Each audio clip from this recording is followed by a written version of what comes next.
How you guys doing? This is Mark Aviglio, Plains People Podcast. This is episode 21, coming out to you December 16th. Got to talk to a pretty awesome guy named Mike Hansen, guitarist, singer of a band called Pass the Flask right now. He was also in a band called Crab Legs for, years and years. So I got to talk to him about music, getting into punk music, traveling around the country in a small little punk band. Very awesome conversation. We go some pretty cool places. And I only interrupt him, about 50% of the time, which is, pretty good for me. It's a new personal best. So there you guys go. Glad you guys here. Check it out. And, yeah, enjoy.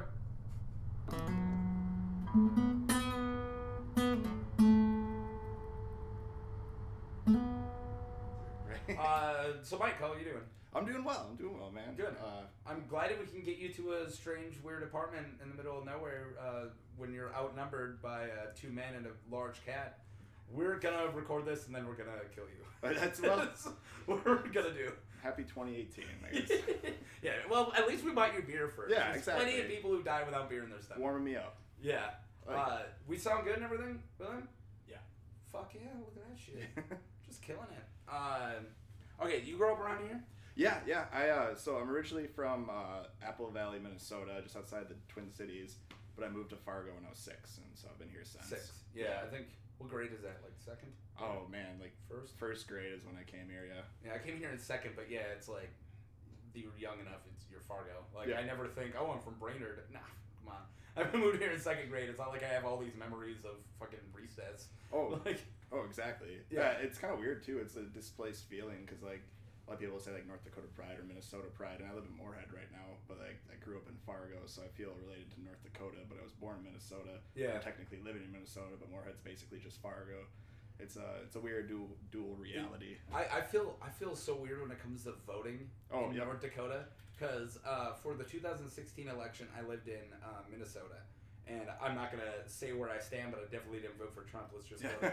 So I thought, the state's going blue, so, this is a fight I already won. Yep. I don't really feel like I need the vote.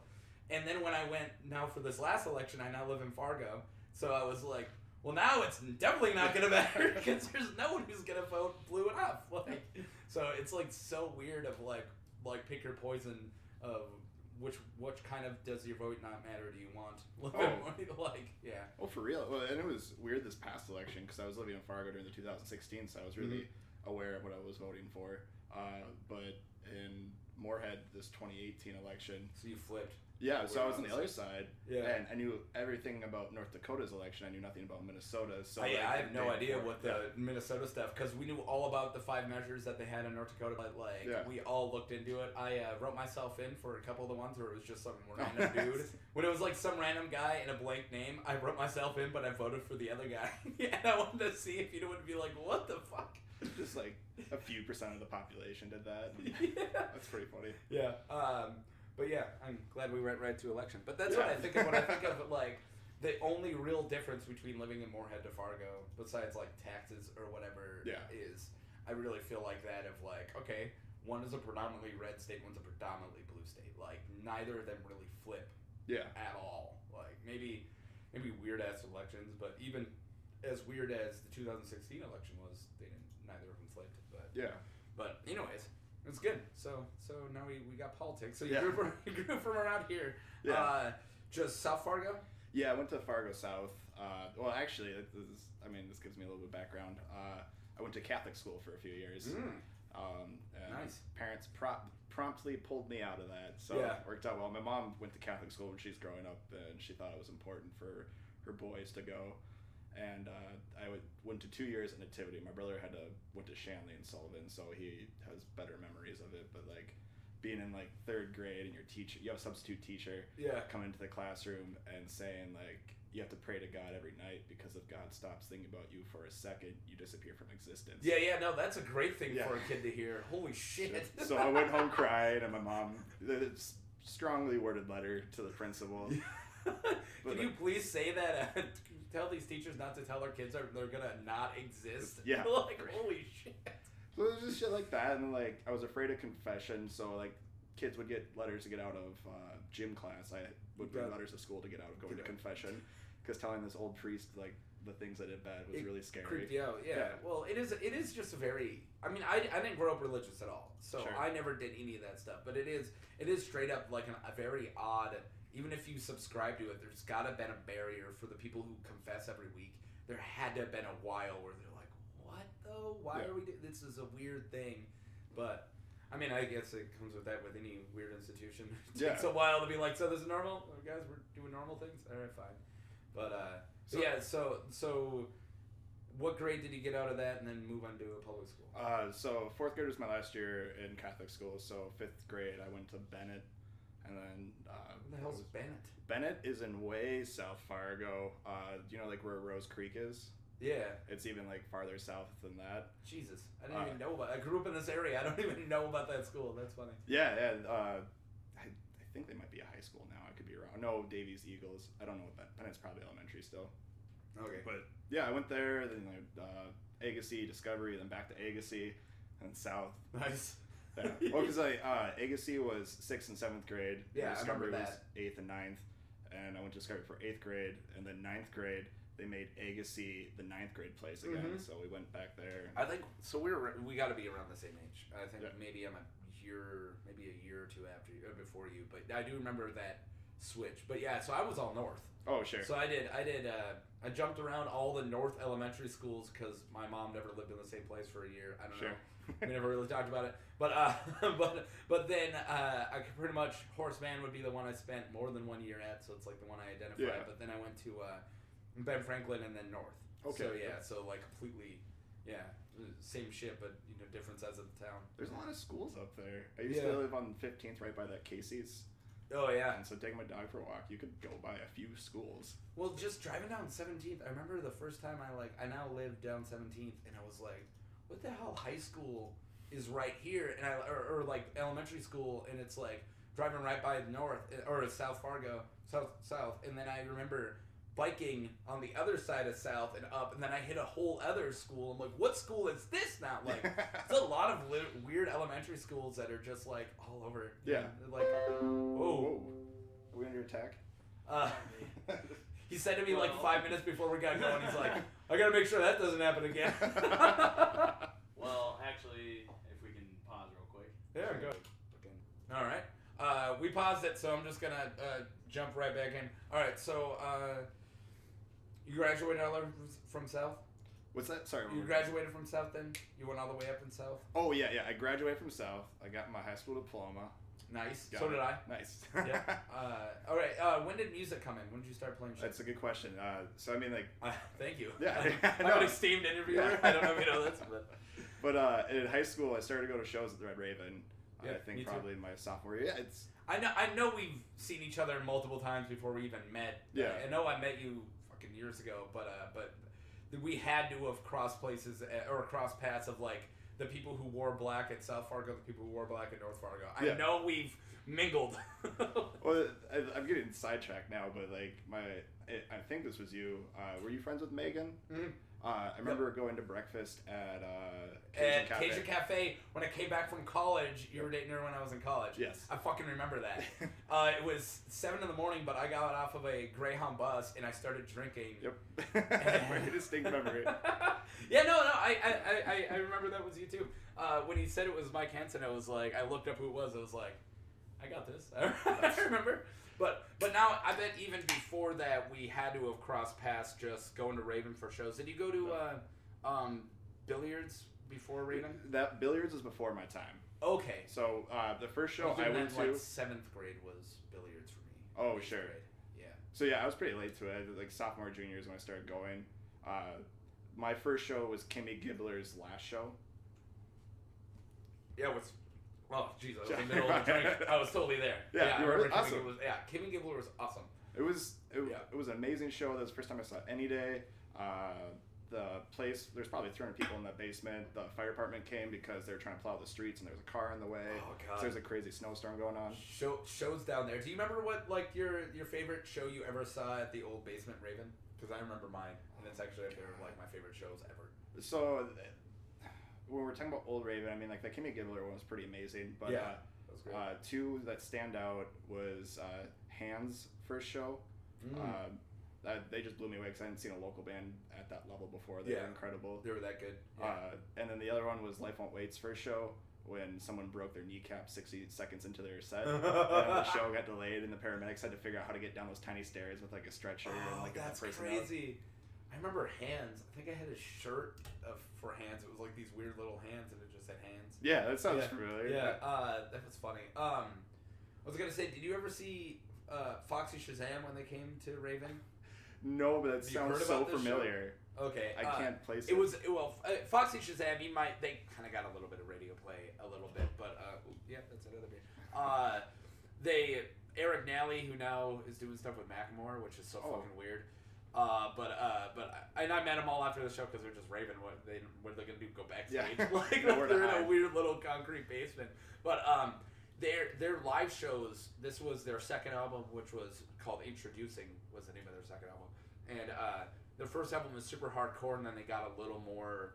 You can't really place them in a genre. They had a piano player, and the guy really sang. He was like a weird, punked out Freddie Mercury. Okay. And he's tiny as hell. It's just like him. But anyways, dude breaks into the ceiling panels and throws his microphone up there and literally starts busting down panels in the basement over the crowd. And everyone's like, what the fuck? And now he's over the crowd, in the roof, in the ceiling, screaming with the microphone, blowing our minds. It was so cool. And then he kept, like, jumping off of stuff into us. There was no stage. But the craziest thing, so he threw the microphone to me, because me and one other guy were the only people who knew the words, because I really liked the band. Threw the microphone to me, and he goes, do you know these words? And I said, maybe. And then he smacks me in the face. And then jumps away from me, and then jumps into the teeny little mosh pit that there was at Raven because it was so small. So then at that time, my really good friend at the time, who I'm not friends with anymore, but he was my good friend at the time, he grabs him, and the keyboardist grabs him and throws him on the keyboard and gives him severed deer hooves to play the keyboard. So now you got a dude who doesn't know what he's doing on stage with a microphone, like, like, I don't know what to do. And then he's just going like, bah, bah, bah, on this keyboard. Craziest show I've ever seen. That's insane. And so whenever people talk about like favorite concerts, I'm always like, well, Tool was really good, like Stone Temple Pilots, Foxy Shazam at Raven. It's like, even though I've seen these, bigger bands, there's just something about like a band of that intensity in that tiny little concrete. You can't beat it. Like, it's impossible to replicate. Yeah, that old venue was so in your face. Yeah. If you were like, I don't really want to dance, it's like, you can't really choose. Like, if we feel like moshing, everyone's moshing. Like, I'm sorry. I saw Tom Petty before he died, like the summer before he died, and that was an incredible concert. I love Tom Petty, but like, it's weird comparing that to shows at like the Raven or New Direction. There's what you call it, concerts and shows. Like there are two different things. Like, oh yeah, the guy who we know all the words and we're gonna sing and it's all like fun, or just beating the shit out of each other in this basement and it's just crazy. Yeah. But you guys have done a lot of punk house shows, I'm pretty sure too. Oh, definitely. I know I've been to at least one. But we're gonna get to that. So let's get to. So when did you actually? What's the first instrument you played and when? Sure. So I started playing guitar, or I guess before that, 7th grade. I did bassoon for a little bit, and my teacher, God, I can't remember his name, but he's a well-known saxophone player in town. He plays in post-traumatic funk syndrome. Really nice. Always loved that. He's a teacher at Concordia. But anyways, he was my bassoon teacher. Really awesome. I dropped out of it real quick though. And then since I had that bassoon on mine and like the bass, I wanted to play bass guitar. My mom wouldn't let me learn how to play the bass guitar. He's like, you have to learn how to play the guitar and you can learn how to play bass. I'm like, all right. So she gave me her old acoustic and I started doing guitar lessons and I babysat all summer in like 8th grade and bought my first electric guitar, which was a Flying V, but it was a Dean Flying V Michael Schechner edition. Yeah. So it's straight up the middle. One half was white and the other half was black. Yeah. It just looked silly as hell, and I bought it at Sam Goody, which isn't a thing anymore. Yep, totally isn't. So I started playing guitar then. I went to guitar lessons for a few years, and I just like, so when I started getting into it, I was really into like Metallica and Iron Maiden and like these metal bands. So Makes I started, sense. these. When I was in elementary, I was all over Metallica. And those guys. Yeah, you grow up. Yeah, if you grow up listening to metal, it feels like those are a lot of the younger stuff, and then it's kind of got my teens. I got into different stuff, but yeah, there was like Metallica was so I thought about until like 13. It was just cool, and like learning to play guitar. Those are fun songs. Especially guitar.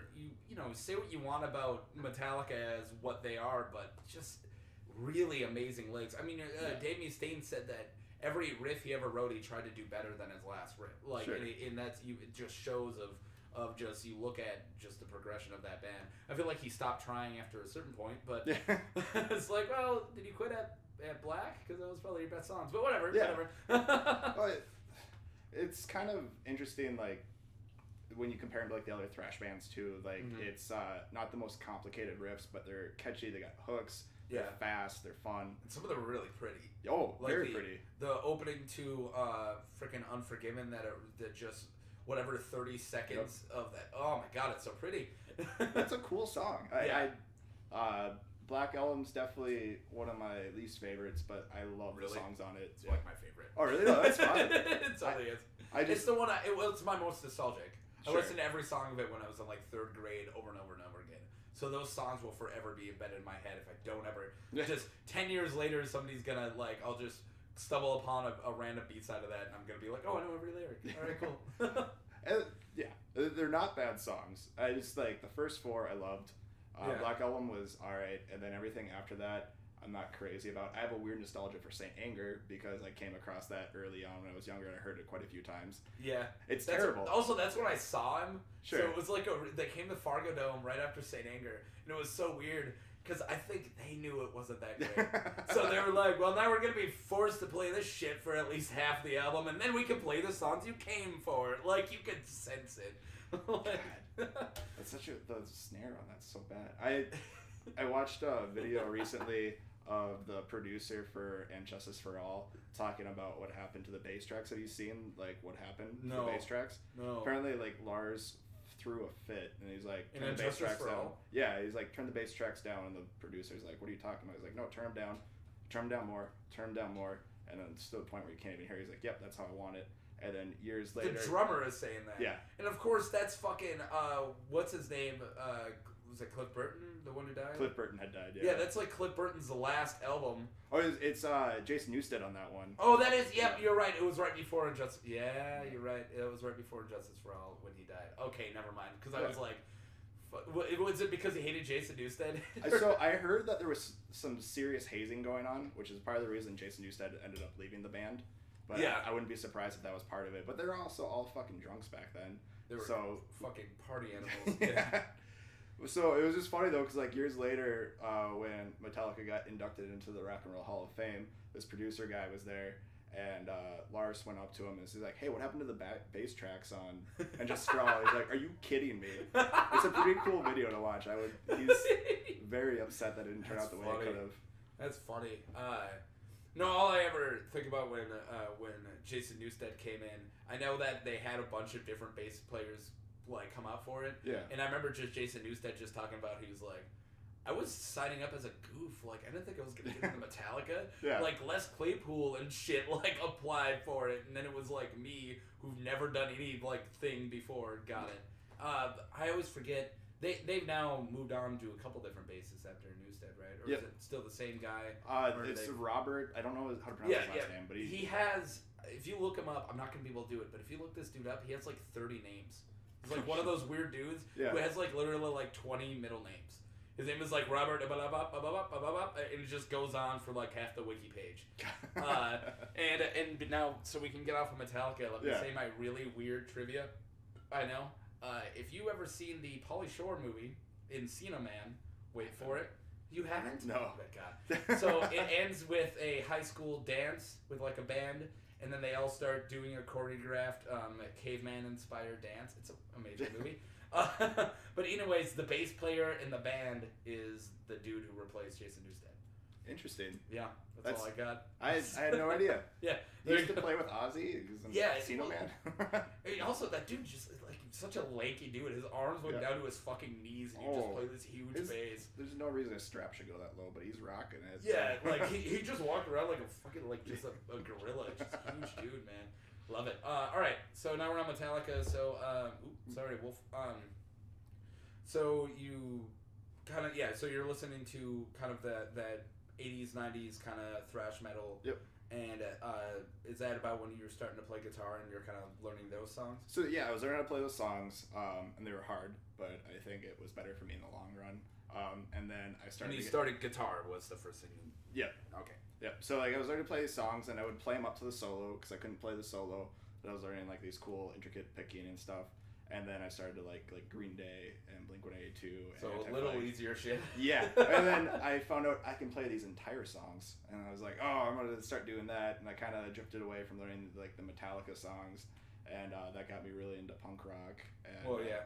And so, yeah. And then I finally got to start my first band when I was in high school. I played in a band called Not in the Yellow Pages. We only lasted for a little bit. And we just had really terrible songs. I really want to guess how many of. I'll wait until you name them, but I want to know how many of the bands you played in that I've seen. Oh, I'm waiting, and you said it, and I was like, nope, not that one. Starting off bad. No, it's fine. It's fine. I've only played in a few bands. So Not in the Yellow Pages, we were really bad. We only lasted for a little bit. Looking back now, the lyrics are appalling. I would not want to be in that band anymore. To talk about Fargo local music, and I know what it is now is not at all what it was when we were in high school. Sure. But there was that bit of just screaming hardcore that was, people playing. It was essentially sounded like, the instrument sounded like punk. Sure. But every person who ever stepped up to a microphone was just go rah, rah, rah, rah, rah, rah, oh, definitely. for the longest time. And I remember thinking, like, the first time, and I know you've now played with members of this band, but I remember the first time I went to a concert here, or show here, and it was punk. Was Too Fast for Frank. Oh, yep. And I was like, hey, these guys are actually punk. Yeah. God damn, like, finally, these guys aren't going rah, rah. I mean, the lyrics are also pretty ridiculous in Too Fast for Frank, and just, like, talking about how they're, like, whatever science teacher's a bitch, and they just keep saying that. It was, when I first started going to shows, I was blown away by Too Fast for Frank. Mm-hmm. They're still fucking awesome. They're one of the only local bands I got the melody of their song stuck in my head the next day. So I'd go to school. That we would do like Thursdays and Wednesday nights at Raven. Yeah. Like ridiculous times for teenagers to host and go to shows. We all have school in the morning. What are we doing? And then I remember like senior and junior year of like getting like random Too Fast for Frank songs stuck in my head. I'm like, they must be either catchy or good. Like something happened. They wrote very catchy songs, and like Adam, the main singer, he taught himself guitar, and he's a phenomenal guitarist. And the songs and ideas that he comes up with are really good.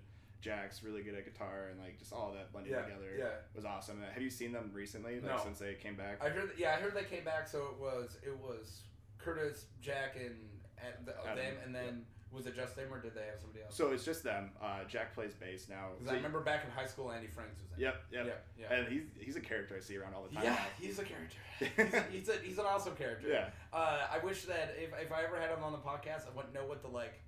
It's like I can write musician underneath words, and people are like, "Oh, musician." Be like, crazy dude. Yeah, that's a really good way to put it. It was fun though. Like he went on tour with us one time. Like it was it Too Fast for Frank? It might have been Baltic. But Andy came with just to sell merch for all of us. Yeah. And he like brought a bunch of crystals with to protect the band. He was like hiding them in certain spots and stuff. It was sweet. Dude, I was on a bike ride home. I was leaving.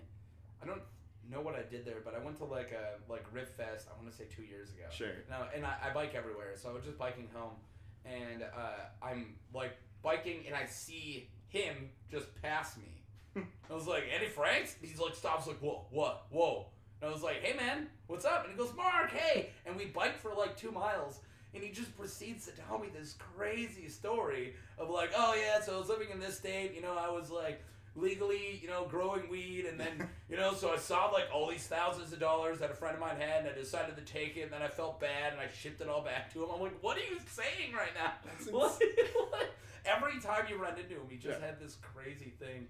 Remember him lighting a hacky sack on fire to fucking hacky sack with? And everyone, he's like, anyone want to play with me? We're like, no, are you fucking kidding me? One of the last times I saw him was at Dempsey's. It was during the summer, and he came up to me. I'm like, hey man, how's it going? He's like, well, I was just at Taco Bros, and some guys were riding by on their bikes, and one of their pants were really low. So he's like, yo man, pull your pants up. And they turned around and came over, and the guy that he said that to knocked my tacos out of my hand. And the other guy that was with him was like, hey man, that ain't cool. You can't do that to someone's tacos. He's got a point. It's such an Andy Frank story. You know, my tacos on my hand. That sucks, Andy. All right. Anyways, so he was part of the band when they first started up. Yes. But yeah. But yeah, so bands I've been in. After Not in the Yellow Pages, the next band I was in was called Crab Legs, which we broke up a few months ago. Seen them. Yep. A couple, 2 or 3 times. Awesome. So, and I'm so bad. It's weird that I'm bad with names.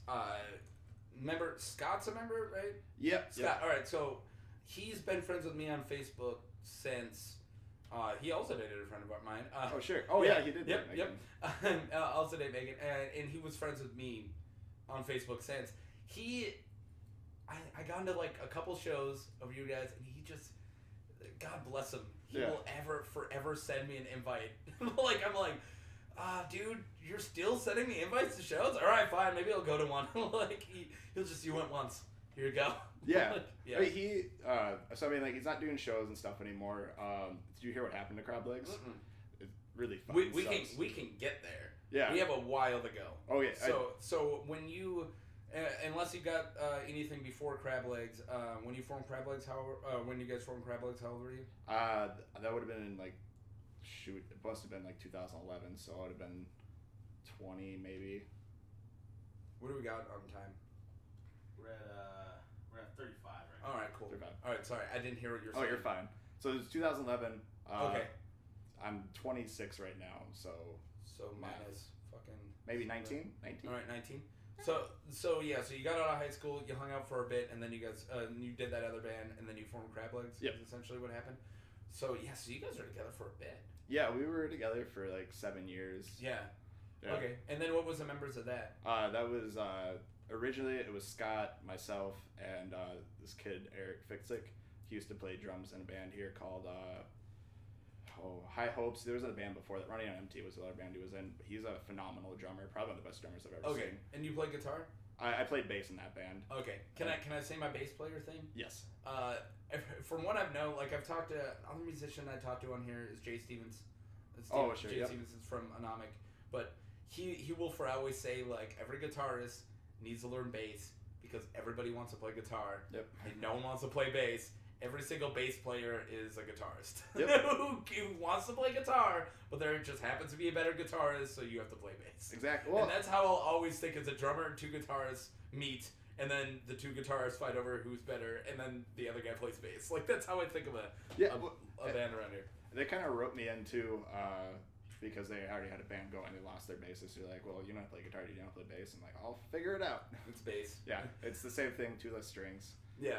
I've never really gotten.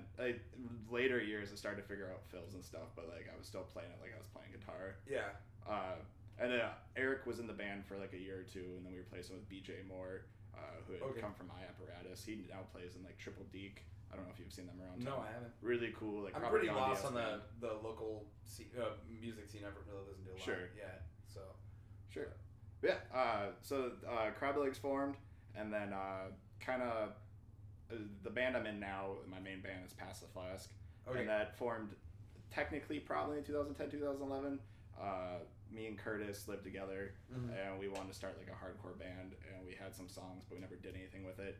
And then he's been in stuff this whole time. So he was in Too Fast for Frank, and then he was on Baltic to Boardwalk. That's his band right now. And he was in that even way back in the day. I remember seeing Crab Legs and Baltic to Boardwalk at I'm assuming a couple of you guys lived at this house. Okay, yeah. But it was like a punk house in Moorhead. Yep. And 1019, that was the house me and Scott lived at. Yeah, there we go. I went to at least one show there, and let me tell you about the bathroom and why it wasn't okay. Sure. So I walk into that place. My first thought is I'm 21 at this point. Yep. And when I start hearing about how like a lot of the people go to that show, and I get it's a house show, I get it, like it's an all-ages show because it's a house show, but it was like there's a lot of 16-year-old girls, and I was like, this is weird. I shouldn't even be here. It was like my first thought.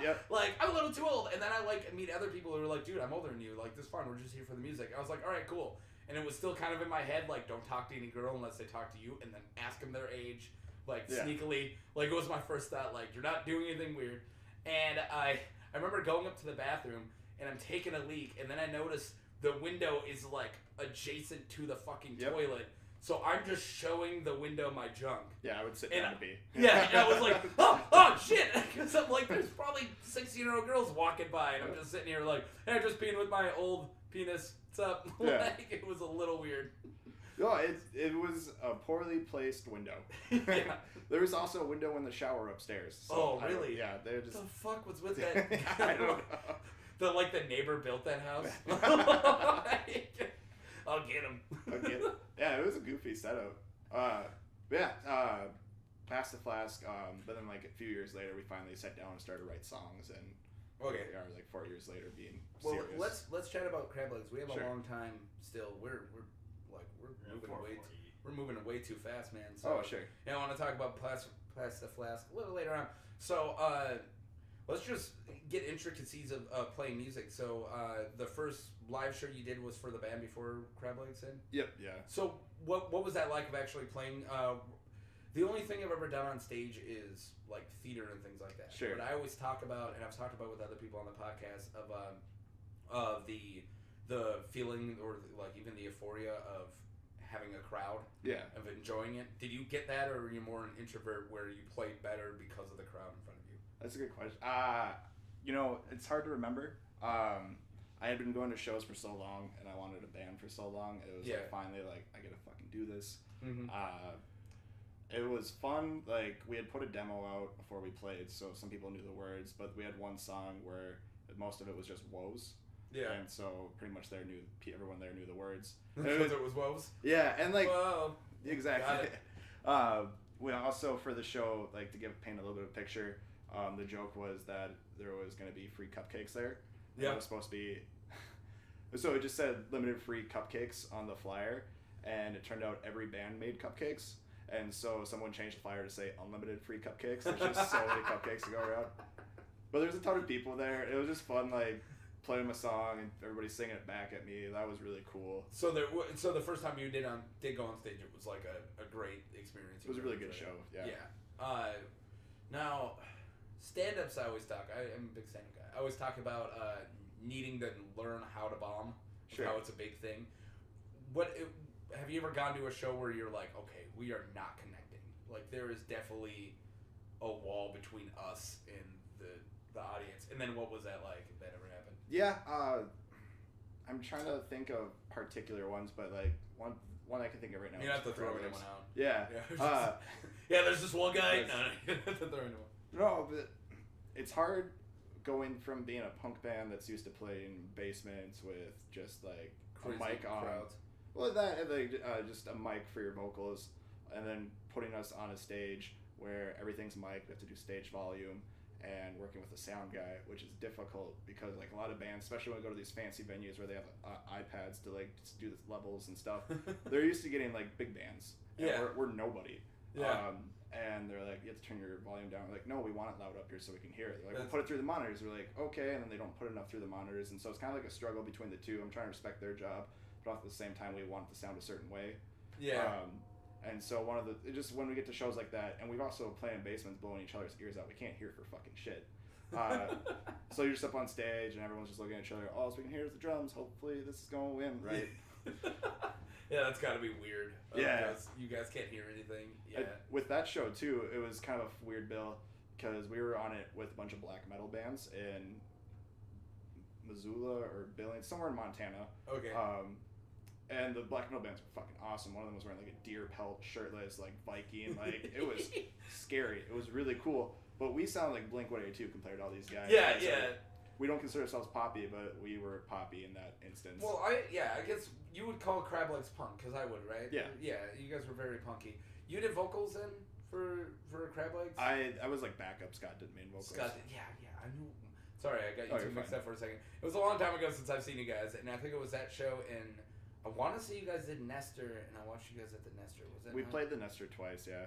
It might have been one of those shows. I want to say you were on the same bill as my brother and my best friend had a band, and then another good friend, Schwa, had Mutiny. You guys ever play with Mutiny?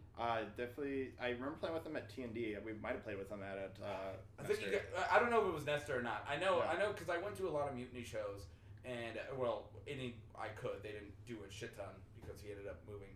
Barrett did, but yeah, I know I've seen you guys a couple times, but I don't even know where I'm going anymore with this one. I had a question eventually, and now I'm just focusing on how much I really like this beer. It's delicious. It's a good beer, man. Yeah. I was drinking it all summer. It was my sister owns a restaurant I was working at, and it was like this. They had just all the Surly's. Oh, sure. So I ended up testing all the Surly's, and then I'm like, this one if I'm just sitting and enjoying a beer, and then I've been doing first as if I was like serving tables and I needed something to slam. It was like the smoothest beer ever. Sure. So it was my break beer. Is what I called it. Like, hey, it's got time for a break beer. Anyways, that's why we're interviewing you, so I can talk about my Surly beer choices.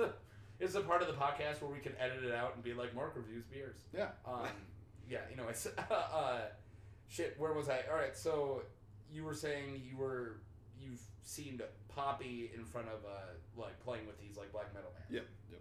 All right. Oh, definitely. Going. Yeah. So I mean, like that was a weird show, and like as bad as our set was, like it was a cool experience.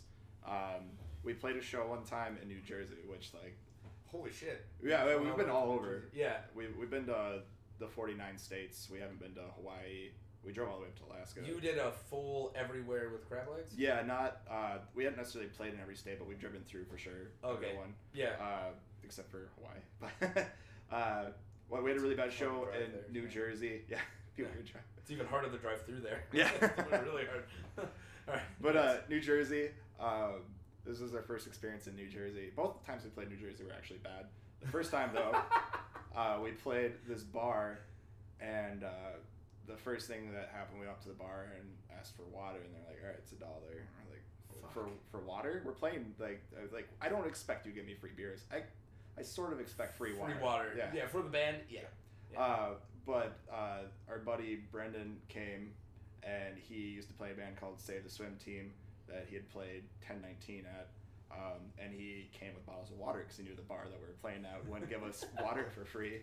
They were like, "Oh, thank you, we really appreciate that." That's nice. And so that show was just terrible. Like, you guys didn't have any water. Well, they didn't have any water. They didn't want us there. I don't think we got paid, which we don't need money, but like when you're on the road, like it starts to get weird. And you also can't pump your own gas in New Jersey, so we're already like on a weird thing. So we got out of our car and we're getting yelled at because we're trying to pump our own gas. We're like, "You're not qualified to do it." They're like, "What?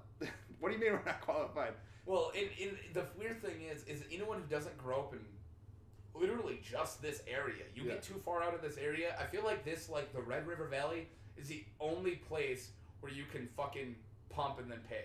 Yeah. Like nowhere else in the country. Yep. Like, and even some place around here, but like I just was like, I went to a random gas station in a town called Enderlin, driving. My sister lives in Fort Ransom, and it was like, "Oh, you have to pay first." I was like, "What?" Like, even here, what the fuck? Enderlin? Like, you got people who just steal shit? Is this a bad crime area? Like, what are you talking about? There's 5 people in this town. But yeah, like, I remember the first time I drove out of this whole area. I was driving out to Seattle to live there. I wasn't driving. I didn't have a license. But I didn't get my license until I was 23. So, oh, shit. Yeah, dude, fuck it. But yeah, so I was driving out there, and yeah, like, you learn right away. It's like prepay, and then you get into Oregon and places like that, and it's like you can't even get out of the car. They're like, whoa, we got this. Yeah. It's like, what? I want to just, I can't. All right, like. It's weird because there's only 2 states that do it. I think Oregon doesn't do it anymore. Oh, really? Yeah, because there was a whole bunch of videos going on the internet about how people couldn't figure out how to pump their own gas once they changed the law. They were very, like, they didn't want to set themselves on fire and shit. But yeah, so like they're getting really mad at us about it, and they're like, "This isn't normal." Yeah. But with the pay at the pump thing too, it's really funny about this area. One time we were in Bismarck, and I went inside to pay at the pump because we just had so much money. I'm like, "Here's a $20 bill. We want to put that in the tank." They're like, "We don't do prepay here," and I'm like, "Well, so I have to go pump and then come back with this?" And they're like, "No, just leave the 20 here. We'll just put it in." And I pumped the gas. I already walked in, man.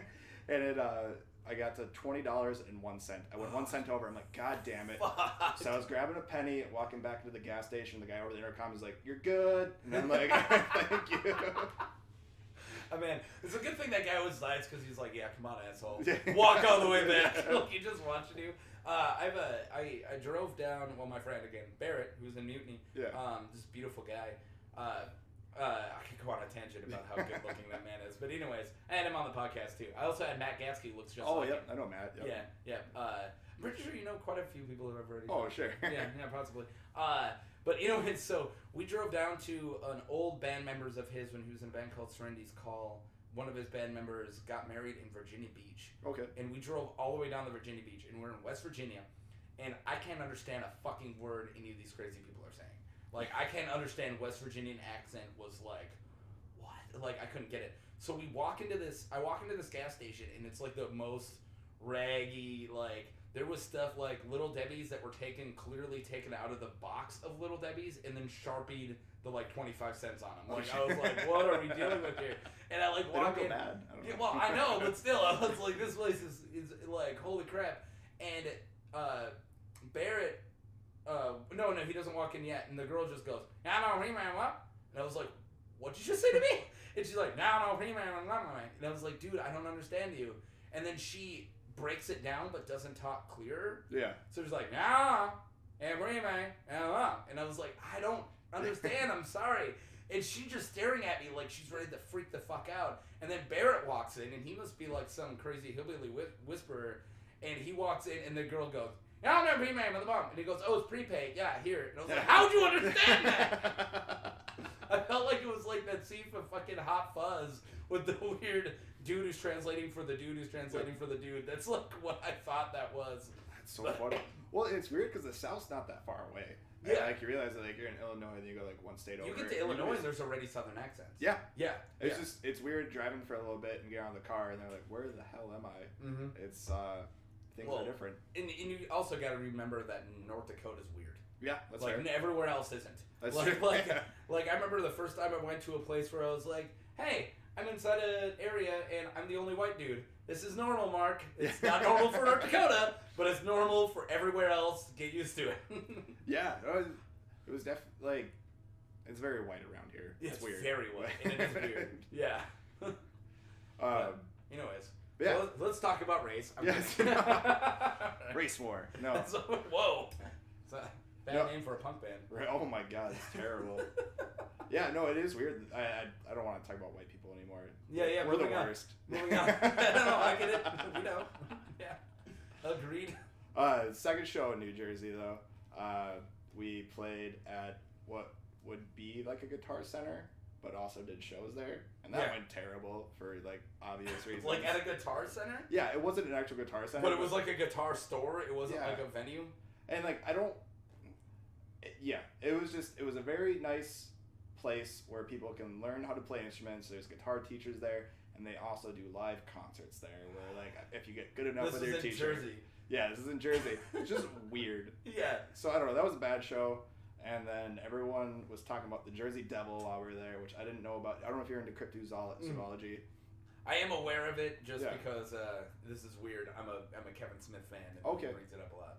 Yeah. Which, it's a ridiculous story, but you're there and people are talking about it, and then all of a sudden, everything after midnight is closed in Jersey, and you're driving by the swamps and stuff, and you're just looking for an open gas station, and you can't find shit that's open. I'm like, everybody's afraid of this fucking thing. Apparently, that's just what's placed in my head. Yeah. And so that was very creepy. Well, if you're near the Pie Barrens, that's apparently where he's at. I think we might have been. We were coming from Philly, and we were driving. I don't know. It was creepy. The only thing I know about the Pine Barrens is I'm a huge Sopranos fan. Okay. There's a whole episode called Pine Barrens where they go to ditch a body in there, and the dude's not dead, and they make him march to his own grave, and then he hits him with a shovel and gets away, and these two, like, Italian wobs who haven't eaten all day are stuck in, like, the woods, and they're just walking in a circle, and they're just yelling at each other. Amazing episode. But I had to look up Pine Barrens, and that's where I saw Jersey Devil lives in there. I was like, oh, sounds good. Which, like, weird subject matter, but, like, why the fuck would you dig your own grave? Like, you're gonna kill me anyway. You fucking do the work. I don't know. Like, well, he's this huge Russian. It's like it's directed. This episode's directed by Steve Buscemi. Okay. And it's hilarious. And he, of course, has comedy chops. But it's like this huge Russian, and he's wearing like jammies, and they're all like wearing like not like thick winter coats, but they're all like super cold. And he's like, "This is nothing to me." And he's like just this huge Russian that ends up like. Well, they start arguing, and he nails one of them with a shovel and runs, and he shoots him in the head, and the dude keeps running. They're like, what is going on with this guy? And then they never find his body. Sure. Yeah. So then they're like lost in the woods. It's a funny episode. Anyways, so we got we had a couple of good tangents. Yeah. I need to start paying attention. What's your name, Mike? Mike, yeah. All right, great. This is awesome. So what do you do? Music? Yeah, Sweet. every once in a while. All right. So my favorite. No. I'm kidding. All right. Go ahead. So where were we? Your second show in Jersey. Yeah, you're sitting at 54. 54. Fuck yeah. All right. We could. We're almost this close to being able to talk about Pass the Flask. Perfect. Yes. But now we're not. Yes. Second show in Jersey. Second show. It was. So you're driving around everywhere's closed because you're not sure if it was because they were afraid of the Jersey Devil. You just think that. Well, it had been placed in my mind, and like we're maybe literally they're just good church-going folk and they close early. Just the way the windy roads were by the swamp, and like you could go 25 miles per hour, not because that's what the speed limit was, but because that's safely how you can drive. Yeah. And like you fucking see eyes on the side of the road, but it's a deer when you get closer. It was creepy. Everyone's making fun of me, and I'm like. He's real, man. He's gonna get us. You know what else creeped out? No, man, we're all adults. Well, I'm not. Scary shit happens on the road. My first tour ever, we were leaving Kalamazoo, Michigan, driving to Champaign, Illinois, through the middle of the night, and these 3 cars roll up to us on the road, middle of the night. Yeah. And so I would shit my pants. Yeah. Like so just that. I'm in the right lane. There's a car into me in the left lane. Behind the left lane, car there, and then behind me another car. There's 3 of us. I start slowing down. Surrounded. I'm surrounded except for a car in front of me. I start slowing down so they can pass me. They don't. They slow down with me. I start going faster. They start speeding up with me. It gets to the point where the people in the car, are you guys like, hey guys, something's going on? Me and Scott were freaking out. BJ, our drummer, was asleep in the back, and we woke him up. He's like, just don't fucking worry about it. I'm like, no, this is getting weird, man. I'm starting to worry about it. Dude, I would get creeped out. And eventually, the one car. No, never mind. I'm placing fears in my own head. Anyway, I was thinking. And then there's a clown driving one car. Wait, no, that was just in my head. Never mind. No, I was thinking that the car got in front of us and forced us to slow down, but that was my worst case scenario in my head. Yeah. But what had happened was the cars turned their lights off and dropped back. And then when they turned their lights back on, one of the car was like right on my ass. Sort of shit like that. Fuck. It's just weird. But we finally caught up to some semis and the cars just went speeding off. What the fuck? And the BJ's like, see, we're fine. We're like, yeah, now we are. Like, these guys have been tormenting us for like the last 20 minutes. How are you not freaking out? And of course, no one has a weapon or it's like, all right, guys, let me grab my drumsticks. Like, what are we gonna do? Yeah. Well, we were driving an Impala too, because we're on tour with the Baltic Boardwalk, so they had all the equipment in their van, and we're just driving this tiny car. Are they driving, or you're in the same car with them, or they were driving separate? They were driving separate, so they were driving with all the equipment doing their thing. We're just in an Impala. We're just some car on the road from the North Dakota license plate that we're getting fucked with. Yeah, jeez, I would shit my pants. So we pulled off the interstate, and I waited for like a good hour before we got back on the interstate. You'd be like, all right, I'm not really a gun-toting redneck, but maybe when we're on the road, like, it might be a good idea. Like, I mean, that's probably the only time I would ever think about it, like, especially with a bunch of equipment, but yeah. But, all right, so you guys you toured all around, like, went on huge long tours. What was, like, your longest, like, let's just go around the country and we won't see you for a while? So the longest we'd ever had been gone was about 18 days. It was kind of weird from the tour in the DIY circuit and all the friends we made in different towns. Sorry, I'm burping a little bit. It's all good. You're drinking beer. Yeah. You don't have to apologize. Most of our friends, I mean, like, we have a lot of friends that are, like, in, like, the North Dakota, Minnesota, South Dakota area, but a lot of our friends were based on the East Coast and the West Coast. And when they did a tour, they'd have to do it for months. Mm-hmm. And us being in the central part of the country, we could do a full East Coast tour or a full West Coast tour in 2 weeks. Wow. Like, we're 8 hours drives a day, but we can do But that's like a show a night almost. Yeah, show a night, exactly. We never had days off. And so it wouldn't even be like, it's like, hey guys, let's get fucked up tonight. You're like, dude, what do you mean? We gotta wake up at 7 and fucking drive for 10 hours. It was hard with that band. BJ was straight edge and Scott didn't really drink. I was the only one that wanted to party. Yeah. So it was just like... You're like, I don't want to, like, fucking do cocaine and hookers. Can I just have a Coors Light? Like, what the fuck, guys? Like, can I just have a beer? There's a video of me online falling down on stage somewhere because it was $2 Rumpelman shots. And then your fucking straight edge drummer's like, what's wrong with this country? Like, well, what's funny about the video, too, is because I'm, like, jumping around, and then I knock his cymbal stand over, and I'm trying to, like, place it back up, and, like, that's just before I fall over. I would have yelled, we're a punk band, deal with it, and take it over. This happens. Square. Well, I mean, fucking, you look at those old school fucking 80s punk bands, and they're diving into drum sets in the middle of the song, and the fucking drummer kicks them off and only has 2 drums to work with, and they keep going. Exactly. You do that shit now, and people would be like, "Hey, man, like, what are you doing?"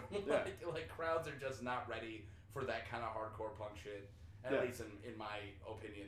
And that's also like, I don't know. It's like people can be punk music fans, but at the same time be offended by everything now. Which I was like, isn't that the whole point? Like, it's kind of the weird gray area. Because, like, I definitely agree with, like, I don't want to put stuff out into the world that, like, hurts people. Yeah, no, I feel you on that. But, like, at the same time, like NoFX got in trouble because they made really insensitive remarks about the Vegas shooting, which is dumb to do. But then they got kicked out of the whole U.S. I'm like, they were already offensive band shitting on everything. Dude, I don't know where this is. They had a song called "Idiot Son of an Asshole" about the president. like, I'm sorry, but they didn't just become offensive. It was fucking NoFX. But also, it's the I understand that I don't want to hurt him, and I don't either. Like, I always tell people, I make offensive jokes all the time. Yeah. I tell people right away, if I offended you, I will apologize. The whole point of the joke is to make you laugh. Yeah. If I didn't make you laugh, I feel bad. Yeah. That's why I said my offensive thing was for you to laugh. If you're like, dude, what the fuck? I'm like, dude, shit, sorry. Like, and I don't want that. But also, there is a point where it does hinder creativity. Of you look at these old school punk bands, like Dead Kennedys has a song called "Kill the Poor." Sure. Are they really gonna go? Is it about killing the poor? No. It is satire about how the rich and the government doesn't care about the poor. But do you think really right now, if all of a sudden out of nowhere some random band like Green Day is like, "Here's Kill the Poor," you'd be like, "Whoa!" I don't think it would over well, but yeah, I mean, definitely for the supporters would know. Hopefully, the satire of it. Yeah, but that's just what I think about a lot. Is people are so offended easily nowadays, and I'm like, but it's like punk music, man. Like, it's supposed to be like, that's the thing. Like, it's, I don't know. Maybe it's just, I'm a huge Dead Kennedys fan, so that's like where I always go to, like, yeah, it's offensive. It's the point. It is interesting, like, listening to, like, I was listening to Fear the other day, and they have "I Love Living in the City," and he has a lyric about, like, "I just want to fuck some slut." And I'm like, that doesn't translate to today. Yeah. The rest of the lyrics, like, it's a cool song, but yeah, like, that one I was like, oh no, that was definitely okay in your time to say something like that. But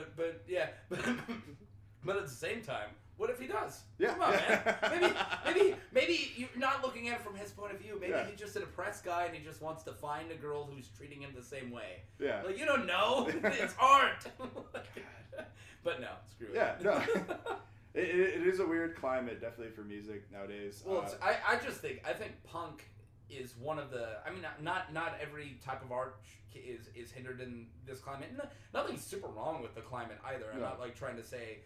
Again, it's the, you know, I'm sorry if I did offend you. I don't like people who get offended for other people who are not there. Yeah. It's like, yeah, but this guy over here might be offended if he could hear it, but he didn't fucking hear it, man. Yeah. Why you get mad? But I do think, like, stand-up comedy and punk music and, you know, certain art are really, like, are weird on that. Like, was offensive to begin with. Like, or kind of. I mean, I don't know. I feel like it's a little more hindered by a more PC culture, but yeah, I don't know. It is weird. Definitely, like, standing up for what you believe in. A lot of those punk icons from the past are starting to become like what were once heroes are now being looked at as like, yo, you guys are kind of assholes now. Yeah. But I don't know where I'm going with this train of thought, but like, it's weird for me when I like played. I didn't know either. I didn't plan that question. No. But like, I've been on tour before, and like, I have a song about transgender rights. Just like, I don't know, like, just don't be a fucking asshole. Mm-hmm. Like, who cares? And playing that in the Bible Belt in Iowa, like, didn't get received that well. And everyone's like, yeah, fuck the government. Wait, what'd you just say? Yeah. Girls with dicks? Yeah. Whoa. So yeah, and like, I think it's powerful that punk music is becoming a voice for the downtrodden. Yeah. I don't like this fights amongst each other. I think there should be a little bit of a tolerance for ignorance. Does that make sense? Like, if you're not trying to hurt someone, have a conversation with them about how your actions are kind of doing that, and everyone can learn from the situation, as opposed to being like, you fucking suck, and the whole world's gonna know that you suck. In hatred on both sides doesn't get either side anywhere. Yeah. Where somebody says something ignorant, the other side is just like, hey, go die. Yeah. What'd you just fucking solve? You didn't solve shit.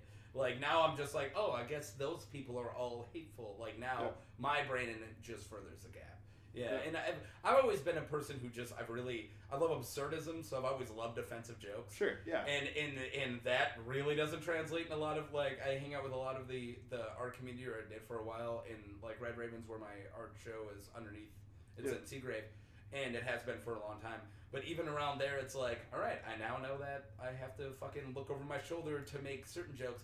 But these jokes are funny for me because they are absurd. Yeah. It's absurdism is, I find a racism or sexism or homophobia so ridiculous. I don't think it makes sense. I don't think, like, I think racism is the most ridiculous thing I've ever heard, because it's like, wait, because their skin doesn't absorb light like yours? Yeah. They're lesser? I don't get it. So it mind boggles me, so I mock it by making the jokes.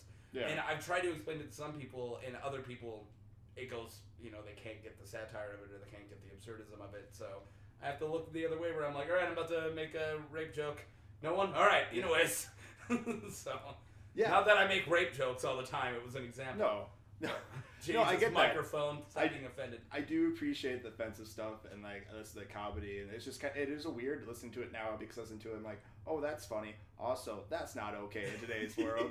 Well, listen to Eddie Murphy's Raw right now. Oh, dude, holy Raw. shit! I listened to it a few years ago. I'm like, how was this okay? Dude, he has so many gay jokes that are just like. He's got sweet. Is that where he's wearing the red suit? Yeah, Raw. No, Raw's the blue and black suit. Oh, okay. Delirious, I think, was his red Delirious suit. is the one I watched, but he talked a lot about gay people in that one. It was not okay. Yeah, and he tries to pull it off. He's like, nothing against gays, but anyways, what I love about gays, it's like, okay, here we go. Oh, shit. But yeah, you look at that, it was comedy genius, it's comedy gold, but definitely would not fly today, and that's probably why he's not doing comedy right now, which is probably a good thing. Yeah. But anyways. No, we're good. We're doing good? We're good. How many minutes left? Honestly, well, it's 5:06 now. You wanted to go until around 34. Okay, so we're around 30 minutes left? You're an hour and 2 minutes. Oh, perfect. So yeah, we're at 30. Great. Now, we're doing fantastic. See, we had to just talk about PC culture and Eddie Murphy for a bit. These are some good tangents. Yeah. And I got another interview right after this. Oh shit. So you're gonna be nice and warmed up. And it's always about, and this is a little pull the curtain, but it's always about ice breaking. As you can tell, about 30 minutes into any podcast, it immediately gets better. It's better, like with me just talking to another person. You walk in, I don't have 30 minutes to just bullshit with you. Yeah. You got to just do the interview, but as soon as the ice is broken, we finally get rhythm. Yeah. But I'm gonna be there for the second interview. So she's gonna be like all nervous. Hey, how's it going? I'm like, hey, I'm already moving. Let's do this. All right. And she's not drinking, so that's even gonna be funnier. Okay, so any other crab league stuff before we move on to Pass the Flask? I guess the last thing I have to say, which like puts a damper on everything, but like crab leagues broke up. Yeah, because Scott got ousted for some allegations that were pretty serious. Really, Scott? Yeah. Holy shit! I know nothing about that. I always thought of Scott as like a really kind of soft-spoken, timid guy. Yeah. That's my impression of him every time I met him, at least. I don't want to get into too many of the details about it on here. We can talk about it afterwards, but like, yeah, it really sucks. He did some bad things, and we could not be a band anymore. Wow. So it like puts a damper on like everything, but like. I mean, like, for myself, I had really cool experiences out of Crab Lake, so I'm thankful that the band existed, but... Well, for a very long time. Yeah. Yeah. Scott fucked it up. That sucks. I didn't even know what else. I was like, yeah, Scott, You're like, all right, we'll get to it. Yeah. No, it's fine. But yeah, so that's why you haven't gotten invites in a long time. Oh, yeah, that makes sense. Yeah, it's been a while. So yeah, we broke up back in September. Oh, and it's weird, like this last year then? Yeah. Okay. So not too long ago. No, yeah, just a few months ago. And like a lot of people still don't know. We're still getting likes on Facebook and requests to be on compilations and stuff. And we're like, oh, it's not a good time. Do we need a guitarist and singer? Yeah. Just be the bass and the drums. Yeah, no, I'm proud of the music we wrote, but it's good for it that it's dead. We gotta move forward and like like I have Pass the Flask, BJ has Triple Deke. And we're doing our thing. Scott's working on his recovery, and I don't know. That's good. All right, then where did Pass the Flask come in then? So this must be recently then. Yeah. So Pass the Flask, we've been a band for about 4 years now. It was always a side thing to Crab Legs because Crab Legs was always on the road. But now it isn't. Now it isn't. Yeah. And so we put out a full length a few months ago. We went on tour off of that. In the past, we had done some like small tours. Has it been the same group of guys? No, that it's changed up quite a bit actually. We started off. It was myself, Curtis, and Dylan Stosh was on bass. And then And Curtis is drumming, I'm assuming. Curtis was drumming. Yeah, you've got to have known Curtis now for like what, 10 years? Oh, more. Yeah. For fucking ever. Yeah. He's my best friend. And he's been drumming, since I was in high school and he was in high school. I think me and Curtis graduated at the same time. Yeah. Yeah, so. Okay, that makes sense. When did you graduate? God, you gotta give me a year. I want to say 08. Oh, 08, that makes sense. Yeah, I was 10 and he was a senior. I get 08 and 09 mixed up, and then I'll say like 09, and then my wife's like, "You fucking idiot, it's 08." I'm like, 08, fine, 08. I don't know. I don't know dates. This is a weird off-topic thing. I don't know if North ever did this. Did you ever go to football games at all? No. We didn't even go. I skipped. I skipped freaking. I want to say, not Pride Rally. What am I looking for? The fucking pep rallies. Sure. I skipped the pep rallies. I got like a really great sneak out of school story that I love telling. So there was like we had to do a pep rally, and it was a day where it like ended at lunch, and then we all had to walk into the fucking the auditorium, and like fucking the principal's gonna talk about how our team's gonna beat this other team or whatever. I just didn't care. It was like a homecoming pep rally, and it was half the school day.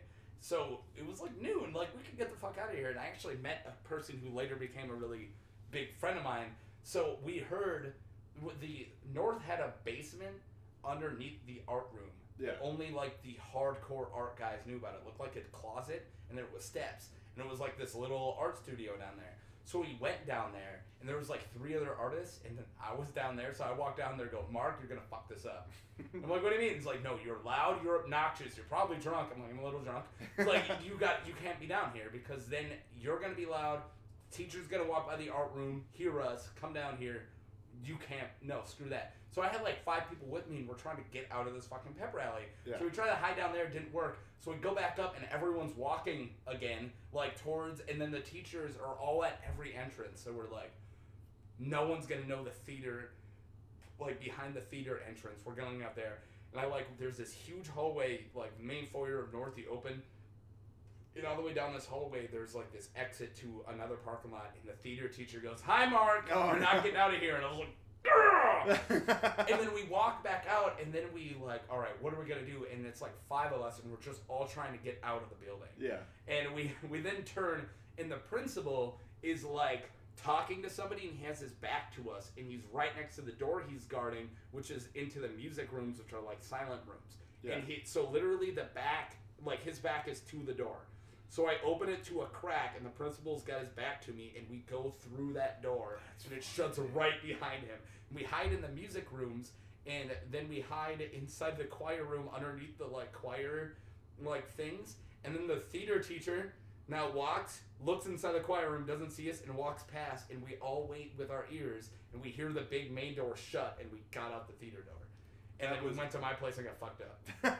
Because it was like 5 blocks away, and then I was already that was junior year. Junior year, no, it was senior. It was senior year. Senior year, I was drunk in school. Like we would bring in booze and just get fucked up in school because we thought it was funny. You're a cool kid. No, not really. I'm not an alcoholic now, so that's great. I was well on the road, but I'm not now. I hold a full-time job and a wife. And, yeah, so we're good. But anyways, yeah. So that was like. And in that, like, 3 of the people who just happened to just, like, "You guys are getting out, we're following you." We didn't know them. Yeah. So we got, like, 6 people out. We all went back to my place and got fucked up. And one of them became, like, my best friend the rest of the year, and he was, like, a really cool guy. His name was California James. Oh, that's a badass name. Yeah, and he was very punky. Yeah. He had, like, a suit jacket that he had, like, a very nice anarchy sign chopped into the back. Cool motherfucker. Yeah. But anyways, that's my pep rally story. God damn. How did we get here? Well, we were talking about high school, maybe. Maybe. Fuck. He was talking about God. That's what we need you for. Come on, Norm. Football. All right. This is a really quick story. Yours is very elaborate. Yeah. Interesting, though. Sorry. No, I mean, this fine. podcast has nothing to do with the guests. I think that people who listen know this at this point. But so when I first I don't give a shit about school spirit or sports. But Yeah, that was what I was trying to convey. Neither did we. Yeah. All right, keep going. But I was yearbook photographer. I was really into photography, so I was at the games, and I got this weird anxiety when my class was leaving because at games the 08 students would yell at the 09 students, and they would go 08, 08, 08, and they would go 09, 09, 09. I'm like, what's our class gonna do? And then when it came time for us as seniors, we're like 010, 010, 010. But O isn't in front of 10? Oh, No, well, like still there technically is. yeah, 2 010. Yeah. But it's weird how it moves to that. But then after it just 011, 011, 011, 012, I guess 12 is okay. 011 I didn't like. I'm like, this chant's gonna die with us graduating.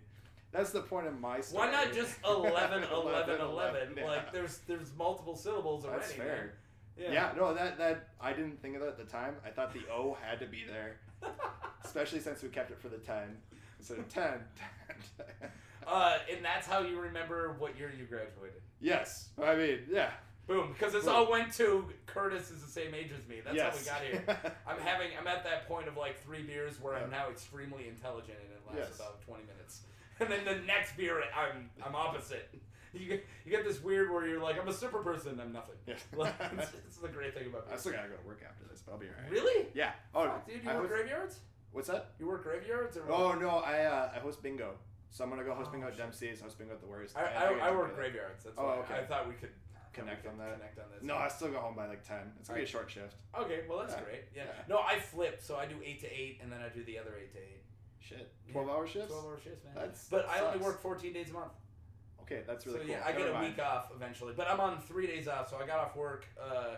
Yesterday was Tuesday. I got off work Tuesday morning. Slept a little. Hung out with my nerds until like 10. Played Fallout 76 until like 1. Sure. Or 3, whatever it is. And then slept. Came here, and then I'm doing another interview, and then I'm gonna go into work a little bit. Then I'm gonna hang out with my wife, and then I'm going to work again. Damn. So I got these 3 days are just down. Wow. That was shaky. Yeah. We heard that a lot more than you did, Norm. That was my bad. Do you have like any animals or kids or at all? I got 2 cats. 2 cats? Yeah, we want to have kids, but we're not doing that one thing you're supposed to do. I don't know. I guess I don't know. We don't have any. Well, no, I don't like being away from my animals. I get like anxiety if I work more than an 8-hour shift. I'm like, to get away from your animals? To be away from them, I just feel like you need a jerk cat because we have one of our cats. I fucking hate him. Oh, well, that cat's so great. Jerk. Yeah, and anyone who listens to podcasts, like, have listened to multiple episodes, they know because he would be batting the microphone at this point. Oh. He's like, we were worried about Oliver in this room now that we're doing it in this room, but Oliver hasn't even like done anything. I haven't seen him in a while. He came out here and he laid down right there for a little bit. Yeah. And just kind of did cat shit, and then he. Now he's. But yeah, like Capone would be like, all right, he would be between us because he wants to be important. And then if I keep looking at something, he'd be like, "Oh, this is the thing you like," and then you knock it over. That's what he does. Like if I'm gaming, like by gaming I mean like role playing. So I got a bunch of nerds in a corner, in a circle around a poker tables where we game. We got a bunch of dice. He'll sit in the middle and knock all the dice and everything away. It's like, this is stuff you like? Yeah, it's gone. He's such a jerk. So what I'm saying is get jerk cats. Get jerk cats. Yeah, you won't fucking miss them. God, cool. So I struggle with that. So that makes more sense. But yeah. Dude, what are you gonna be like if you have a kid? If you miss your cat, you can't even speak English to it. I think. Or from it. I think if I could like call my kid, it'll be all right. Like tell him like, hey, I like you. I'll be back soon. Calling your cat? Yeah. Well, psycho. When I'm on tour and stuff too, I don't like to talk to the animals on the phone because I feel like it makes them sad to hear my voice. And they're like, oh, Dad's around. Dude, you're like a cat lady, but a guy. I'm sorry. No, you're fine. No, Leslie gets that way. Yeah. Where she's my wife has literally called me like, how's Capone? She's like, he's fucking knocking shit over and being an asshole. What do you mean? And she's like, is he fine? I was thinking about him. I got worried. I'm like, what do you fucking mean right now? He's a cat. He's fine. He eats and shits. He's not a complex animal. I'm sorry. He's got little personalities. Yeah, well, it's funny you said that. I have, and this was a long time ago, past any type of incrimination podcast.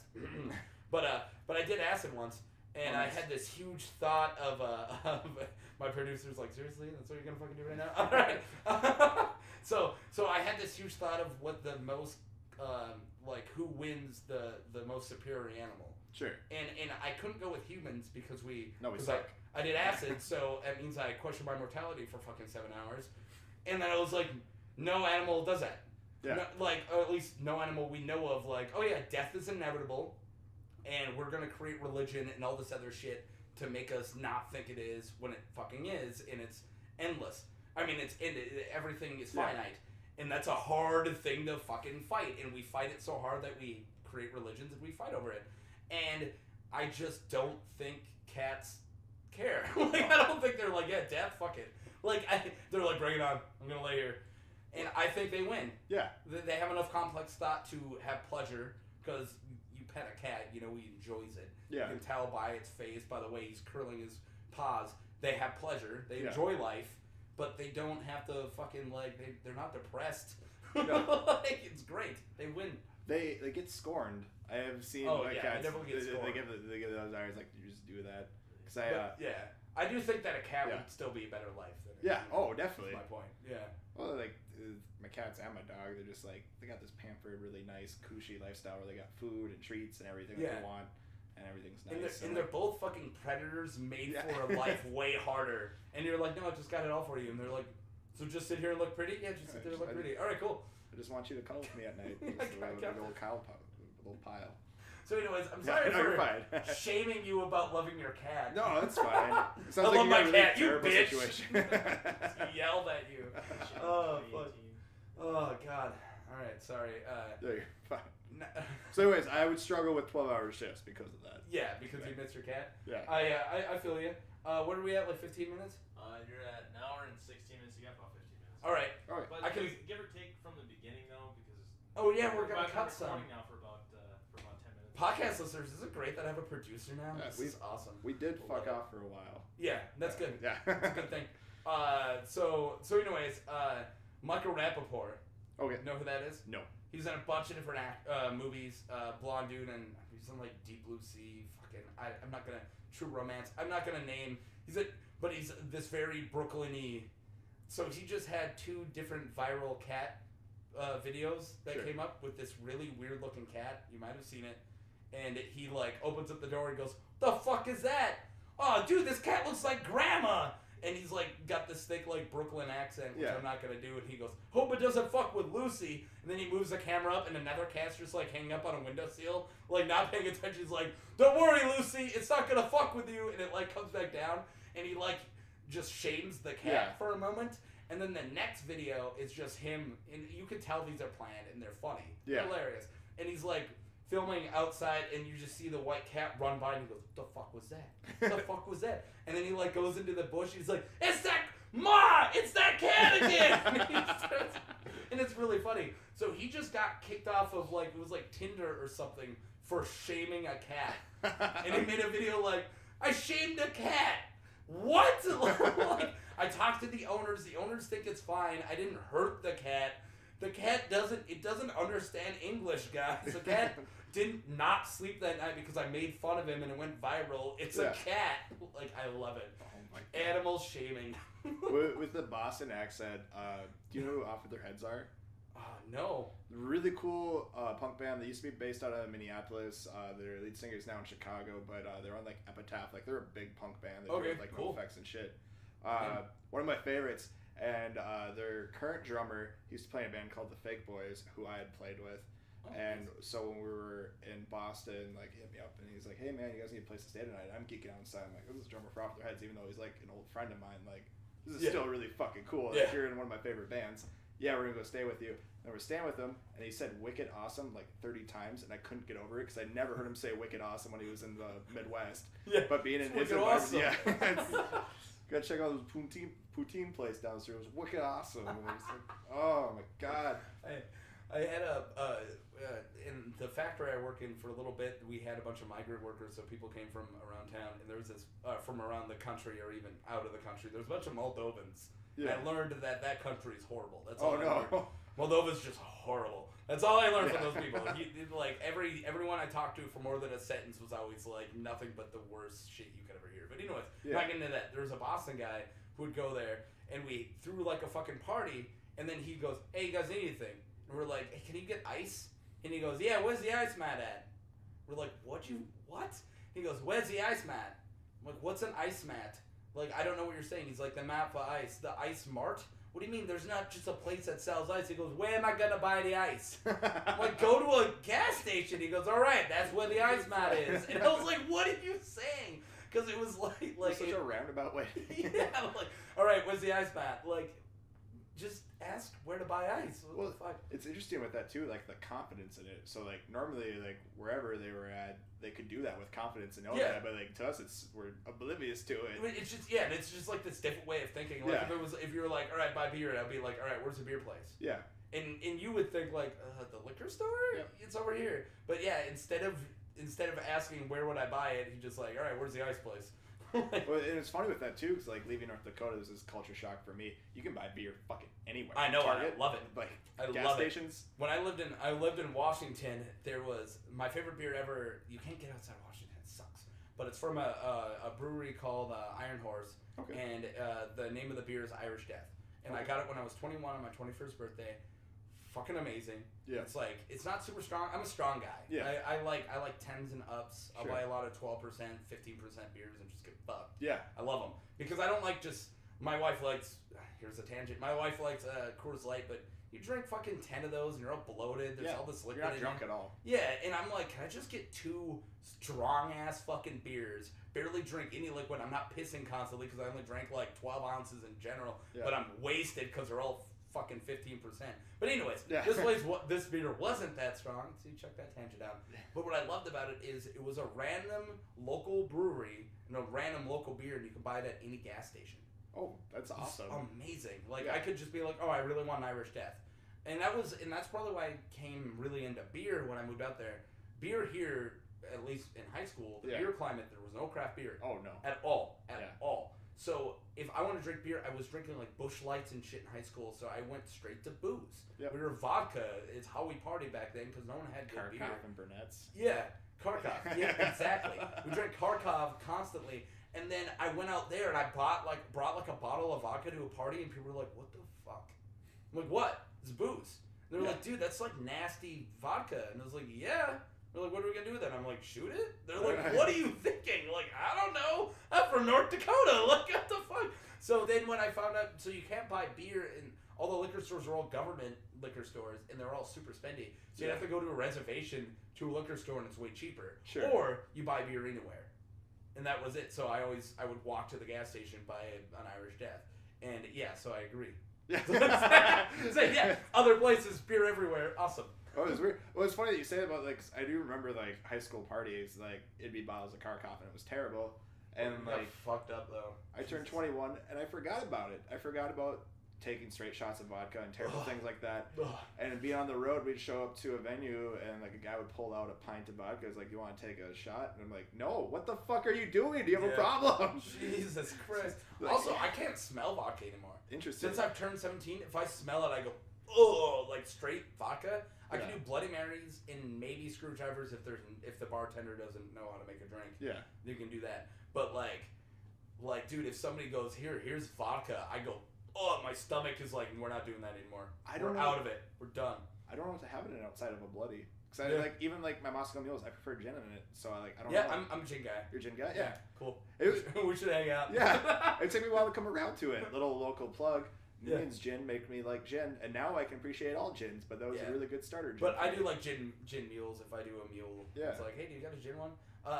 Speaking of gin drinks, let's keep this local. It's a local podcast. Fucking, you go to No Bowl at all? Oh yeah. They got an amazing. I'm burping because of all that beer. They got an amazing drink called the Pickled Juniper, which is a gin and pickles. And it's amazing. And I feel like way more important than I should with the drink because the guy, I came in, I would always ask for a gin drink, and the guy goes, hey, we haven't put this on the menu yet. You tell me what you think. And he gave me a pickled juniper before it was on the menu. I'm like, this is fucking awesome. And the next time I went in there, it was on the menu. Yeah. I was like, probably not because of me, but it maybe was. Like, I said yes. Yeah, that's all the people who order this. You're welcome. Like I did this. God damn, that's awesome. There's the last gin drink for me, but at Toasted Frog they have, I can't remember the name of it, but it's Earl Grey simple syrup gin and like some lemon or something like that. Holy shit! What? And so just like a cup of like gin tea gin. Yeah, it's so good. It's very refreshing. Sounds great. Pound them. They're like I'm friends with like half the people who work at Toasted Frog, which sucks because I love bullshitting with them when they're working. Yeah. But I'm like, all right, I'm gonna go hang out with the bartender at Toasted Frog, and it's gonna cost me $10 an hour to hang out there.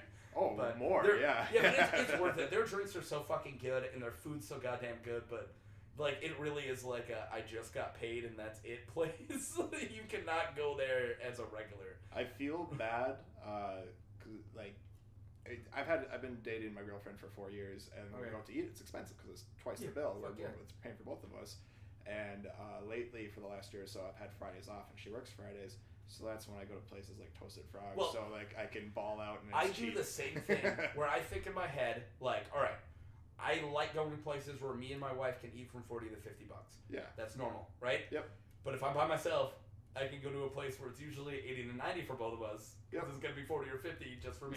Like, I know that's horrible, but I'm like, who cares if she's not here? Yeah. I'm comfortable with spending $40 right now, and that's when I'll go to like Mezzaluna by myself.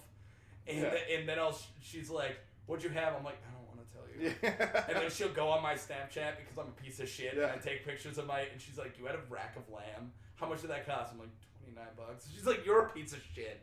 Like, I ate ramen at work. You suck. Like, yeah, well, it was way better. The last time I went to Mezzaluna was during half off apps because they do that for happy hour. Yeah. And I got like crab cakes, Caesar salad, and fried chicken. God, for the app there, it was something good though. It was sausage. It was like this weird sausage thing that was like delicious. Probably some andouille. I don't know. It was good. I fuck with it. My buddy is the GM now, and like so I go visit him once in a while. And their bartender Max is awesome making. I think that's the guy who I had. Max. He lit my fucking my old fashioned on fire. And that sounds like the most beautiful thing I've ever seen. Where he took like the orange rind, he peeled it off an orange, he like dipped it in sugar, and then put like some booze around it, and hit it with a blowtorch. And I was like, I just came. Like, I'm fucking ready for that drink right now, dude. Like, and he's like, oh, is it cool if I light it on fire? I was like, you can do whatever you want. Yeah. Like, I'm all yours, man. Do whatever you want with that drink.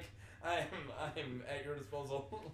It was funny. Like, the first time I went to Mezzaluna too, they had a drink on special. It was the Drunken Irishman, and it was Jameson and Guinness concentrate. Okay. And it was $8, and I was like, I got it. And it's just a martini glass. I'm like, I don't know, this shouldn't be $8. And I drank it, and afterwards I was fucking drunk because I didn't realize concentrate meant there was a little bit of Guinness, and it was all whiskey. Yeah. And I was like, I just drank a shit ton of whiskey. I probably had 4 shots worth of whiskey for $8. I had no idea.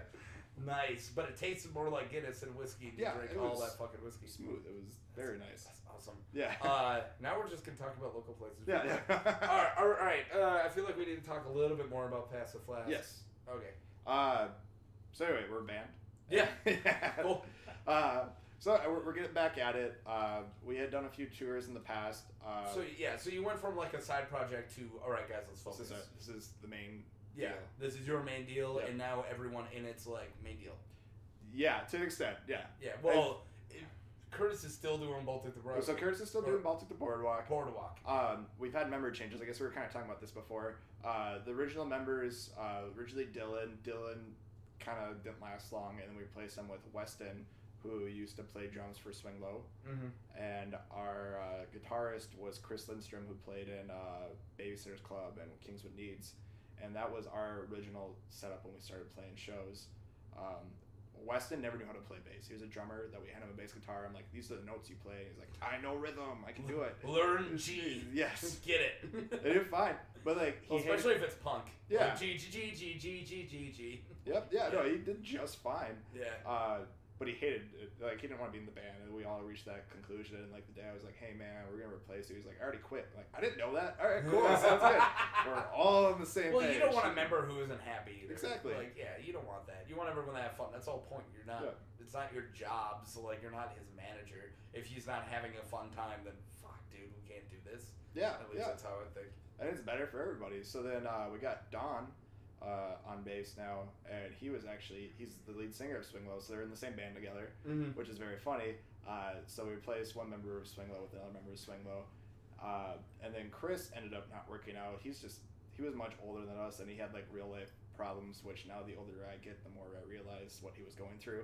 and I have a little bit more sympathy for it. But like he wasn't available, so we replaced him with Jesse, who is the guitar player for Swing Low. So now 3/4 of Swing Low has now been in Pass the Flask, and Swing Low is still very much so active. And so there's only so much we can do. Me and Curtis work on writing together, and then when we can get them at practice, we jam things out, and we're working on recording another full length, and we just put out the last one. We're booking a tour in April. We're gonna go all the way. You're playing guitar, and are you singing? I'm singing it, yeah. How weird is that? You weren't at all in Crab Lake. No, yeah, I was just playing bass. It's not all that weird, especially with like I learned how to play guitar first. Yeah. I've never been good at singing, so singing in a punk band kind of makes sense. Yeah. And you guys you classify yourself as a punk band. Yeah. I would like. It is weird because when we play with actual punk bands, we don't seem that punk. Yeah. Just because like we play with like the street punk bands with like spikes and stuff, and we're not that oi oi oi. We're more so feelings. But then you put us with like an emo band, we seem very punk compared to it. So it's a weird middle ground between emo and punk. I listen to a lot of. There's still emo bands. Is it still a thing? Yeah, I mean, so it's kind of weird. They're kind of more so pop punk. Like I don't know. Yeah. Well, that's funny. Is I've always liked anything that ended in the word punk. Yeah. Like I did enjoy pop punk. I got it for what it was. I loved normal punk, and then like Irish punk. Anything that ended in punk, I've always enjoyed. Growing up, I was more of a grunge guy. And I kind of went back to that, and I'm Primus and Ween. Okay. More than anything, that's my two fucking bands. Sure. But I will always go back to punk, and especially if I'm seeing a band I don't know. Like Crab Legs, I didn't. Like I went to a couple shows. It's not like I knew exactly, but I wanted to move. Yeah. And punk is always good for movement, and especially in like a basement, half the people are like, "Is that guy fucking dancing? Fucking." Like I fucking came here. I'm not supposed to dance. Like. Yeah. So I'm always the moving guy, whether I'm fucking just trying to find a way to dance to it, or if I'm like, oh, somebody wants to hit me? Yeah. All right, let's do this. Woo! Or something. Yeah. As long as they know how to mosh. Those That's people really who don't know what the fuck they're doing. I used to like really have that mindset, and I wanted to go to shows. I wanted to mosh. I wanted to bounce around. I just like to move. Yeah. Yeah. That makes sense. Yeah, and it's not that I have to hit people. Yeah. But if I can just fucking dance in the corner, I'll do that too. But I'm not gonna.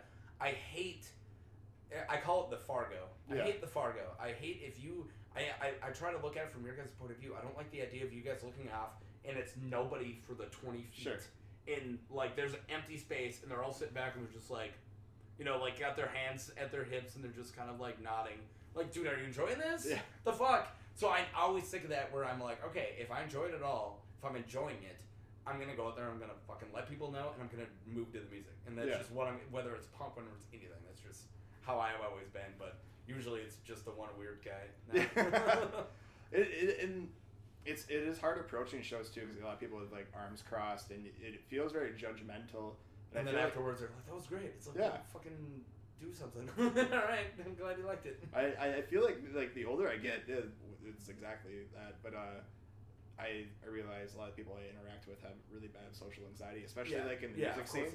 And so like they don't want to put themselves out there. So like. I want to get back here, and then there's someone like you, a little bit more extroverted. That's like just rocking. I just want to. and also I'm not gonna just listen to something, and if I'm enjoying it, without explaining it all hippie, but like if the music is actually, I'm letting it fucking flow through my body and I enjoy it, and I'm going to move. Like whether I'm like just sitting in one spot, like but I want to get up and jump around, but I always think of. And this is just something to any type of creativity, and I want to get your point on it. And I think we're getting close to done. Are we getting close to done? We're at hour 33. We had about 10 minutes of pre. All right. So we'll ask this question, then we can probably end it. But it's something I think about. So I'm an artist and I paint. Yeah. And I now bring this philosophy into this where I don't like the idea of somebody coming to see whatever my creative thing is, whether for you it's music, for me it's art. If I know they're not into my art. If we knew beforehand they're not into it, they're like, hey, I want to support you. It's like, I know you're not into it. You don't need to. Like, I get it. Like, it's fine. You like that I'm an artist. But there's something about going to a show, and this is where I always go back to, is if I go to, like, my best friend Barrett's, show, and I ditched one of his bands because I didn't like it, and I always felt weird. And I didn't want to force a compliment. I think he knew I wasn't really getting into it. And I didn't want to be that guy. And then I really enjoyed Mutiny. Yeah. But then you go to a Mutiny show, and this is a dude who, and I'm not trying to toss him under the bus or anything, but he had a band for a long time. You know, everyone's been in a couple things. We're not 18 anymore. We're, you know, in our mid-20s. And the people there are like his mom and his dad are there, and then his 5 best friends are there. And it's like, I know no one here likes this kind of music. Yeah. Like, I get that. Like, we're at Nestor, and there's 3 drunks at the bar, and there's 5 people, and we're all his friends or family. Yeah. Like, and I'm like, that would fucking get to me. Oh, definitely. And that's why that's why I tell people, like, if you're not here because you want to buy my art or look at my art, please don't come. Yeah. Because I want to weed out that, and I want to know who actually is here to enjoy, and who's actually enjoying it. Yeah. Well, so is that something you like relate to where like I don't know. Especially the older I get, it's gotten really difficult. Like at my job, I'm a manager, and that's a new role for me, especially for a lot of punk music is against like authority, and now I have to lay down the law sometimes. But like I'm pretty friendly and likable. And a lot of my coworkers want to go see my bands, and I don't want to tell them about it because like I don't want you to see me up on stage. Forced, yeah. They're like, well, feel forced going, but like also me just yelling about my feelings. Yeah. Which I'm completely fine doing, and I'm not like embarrassed by it. No. But like I know there's certain cultures where people are gonna like it, and certain ones aren't, or they're gonna be weird about it. I don't want my parents going. I want to be able to. You're saying you're really putting yourself out there with your music. I lay it on the line. I like doing that. I like putting out music that I'm proud of and that's honest, but I don't like the family aspect of my life hearing it. Yeah, no, I feel you. I don't want them to think, oh, what's wrong with you? Like, oh, my son deals with depression, anxiety, or like feels this way about certain subject matters. Like, I don't want to have those conversations later on. And like, I used to like, as everyone does at some point, post about stuff on Facebook, but then like, I've gotten in arguments with family because they bring up like, oh, what about that Facebook post? So now like I deleted my old Facebook and I've got a new one where I just put very pleasant things. All right. Yeah, no, it's fine. I just put very pleasant stuff. And like I'm done like making myself available to certain groups in my life, and I try and keep them What's the word? It's what serial killers do. Yeah. Yeah, that's the word. Now, I hear it in my head. I can't say it with my face. So that's what I do. And it's kind of weird. When I write a song, I try and look at it as like, am I uncomfortable playing this in front of people? Because if I am, that's good. Yeah, but do you want your parents around for it? Probably not. Yeah. Or people who you work with who, you want to hear me fucking yell about my anxiety, and then the next day you're like, hey, dude, how long is this break? Yeah. You're like, dude, fuck you, Mr. Black Heart of Death is your soul or whatever. Yeah, like throws lyrics back at you. Yeah. Well, yeah. So it's weird, and I don't mind them just like going, but if I know they're not gonna like it, I don't want to be there because like I don't want them thinking that weirdly of me. Yeah. So I try and keep them separate. I still very much so put myself out there. I don't know if this is making sense. No, I'm following you. Yeah. Yeah. No, and I'm relating to it with my art too, of how I usually make my art about things we don't talk about, like about what most people don't. So death, mortality, jealousy, anger, so on and so forth. But I did a pretty nice long, I think about 2 different paintings, which is a string of paintings for me. Was about dealing with. I'm not going to throw the specific person under the bus, but a family member is dealing with drugs. Yeah. And the person hasn't really dealt with them.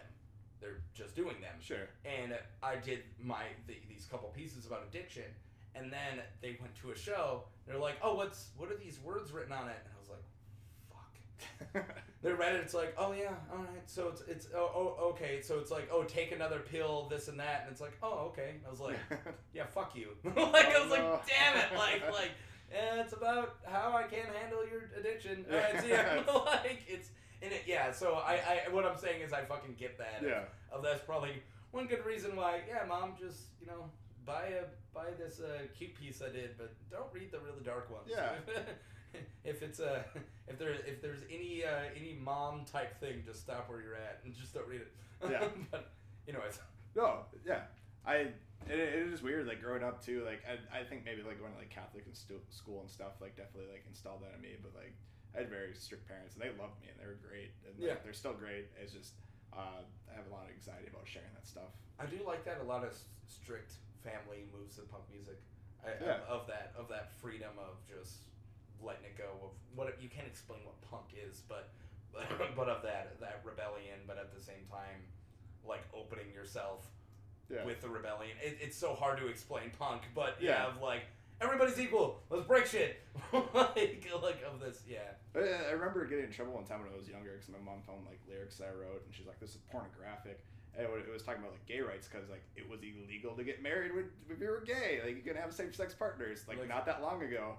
And like I had a song like, "What's so wrong if two dudes want to like suck each other off?" It was something dumb and like kind of risque like that. Yeah. And I was like, "Oh, that's not okay. That's pornographic." I'm like, I mean, I guess a little bit, but it's a song. Just fucking deal with it. I don't care. Yeah, it totally is, Mom. Right, bye.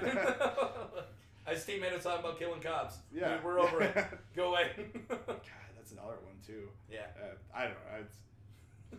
My last band had like anti-cop songs, and I'm related to a cop now, and he's great. I think he's wonderful, but it was weird. Like we have very clashing values. Yeah.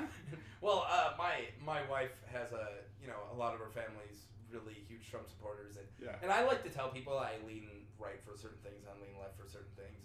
More economically, I lean right, and socially, I lean left, and I'm even pro gun rights. Like I'm mostly pro all the rights. Sure. And that's weird. Where people are like, "What about these people's freedoms?" And I was like, "But you're saying fuck these freedoms though? Come on, what about just freedoms? Yeah. What about all of them?" So that's where I go. But still, like I like my father-in-law. He's a really nice guy. Like he's helped us out of jams. Like he's just a really great guy. We can't fucking talk politics. Yeah. Like we just can't. Like if somebody goes, "Oh, that Trump," I look at him and he looks at me and one of us leaves the fucking room. Yeah. Because we know I'm about to go right. And he's gonna go, "What did he really do wrong?" And we can't be in that conversation. Oh, so there's a lot of and not only him but like pretty much most her family. And every once in a while, it's always so funny where every once in a while somebody will walk up and go like, "Hey, I didn't want to say it, but I voted for the same guy as you." It's like, "Well, fuck you." Like, you should have stood up for me, dick. Yeah. like, no, I don't care anymore. Like, but anyways, and that's I'm just saying I relate to that being around somebody of clashing values, but they're still great people. But definitely. Just you set politics aside and like he's got a family to provide for, and I've always wanted there used to be a thing when you're out drinking at a bar, somebody's like, "Hey, no religion, no politics," and I was like, "Yeah, we're sticking with that when we're drinking," and then the 2016 election happened on Facebook. Oh. And I was like, "Hey, no religion or politics. Like, can we not do that on Facebook?" And then I just got overran with politics, and I was like, how many people like are no longer using Facebook because of the 2016 election? Like, it opened everyone's eyes to who their friends were. It was fucking crazy. Dude, it's fucking weird. And like I don't want to dive too far into politics either, but like growing up, I was very liberal. Like I was leaning towards, I'm like, yeah, Obama, all this shit's awesome. And now I'm at the point, I'm like, fucking anarchy, man. Burn it all down. I don't give a shit. It's all terrible. Yeah. Well, and that's another thing when somebody's like, I love to shut people down when somebody gets into it. I'm like, "Oh, I'm a nihilist anarchist." They're like, "All right, bye." I was like, "Good." Like I do it just so I don't have to have that conversation. What do you believe in? Fucking nothing. Yeah, man. I believe in nothing and burn it. Yeah. Like, all right, bye. Woo.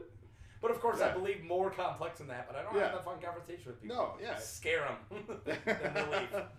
But I think we're good, right? We should. We're at an hour 43. Yeah, and that's probably more than enough. And we got to get ready for another one. And cool. Yeah, so fucking thanks for coming on, man. Yeah, thanks for having me. I feel like we. Do you want to plug? You got a show coming up or anything? That's a really good question. Thank you. Yeah, of course. I love this guy.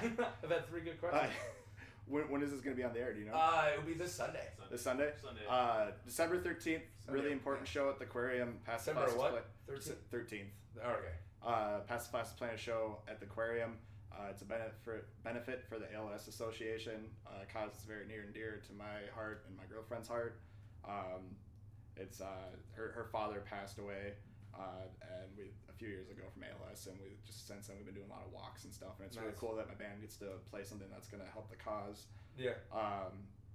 We have a show January 12th at the Red Raven, and that's all I can think of right now. Okay. Well, those are some one in December, one in January. That works things out. happening. I didn't know that Red Raven was letting bands with amplifiers play.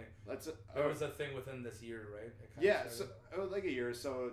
Now we're getting sidetracked, but the New Direction closed down. When the New Direction closed down, the Red Raven's like, you can do shows here again.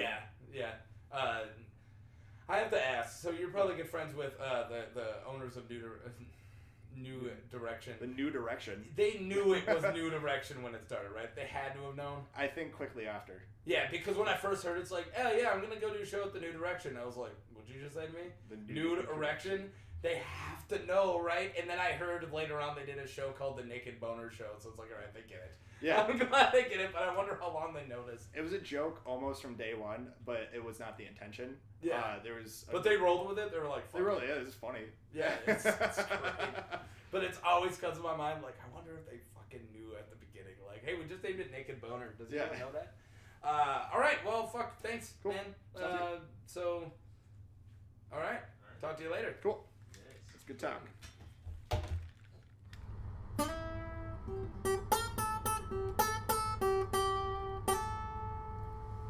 All right, there you guys have it. My talk with Mike Hansen, and yeah, let me know what you guys think. You can leave comments down below or whatever. It's a YouTube channel. You know, I never say the YouTube stuff because I never think of this as a YouTube thing, just like as my little podcast. So, you know, click like and subscribe if you haven't, and click that bell to get notifications. God, that felt so weird to say. All right, next one's coming out next week, and I'm talking to a really cool visual artist named Laura Forgy, one of those. And yeah, I'm excited to share that one with you, and I'm excited you just listened to my talk with Mike. So you guys have a good one. Enjoy your Christmas or Hanukkah, or, you know, dressing up like Santa Claus and killing people on garbage day, or whatever you do around this time. All right, bye.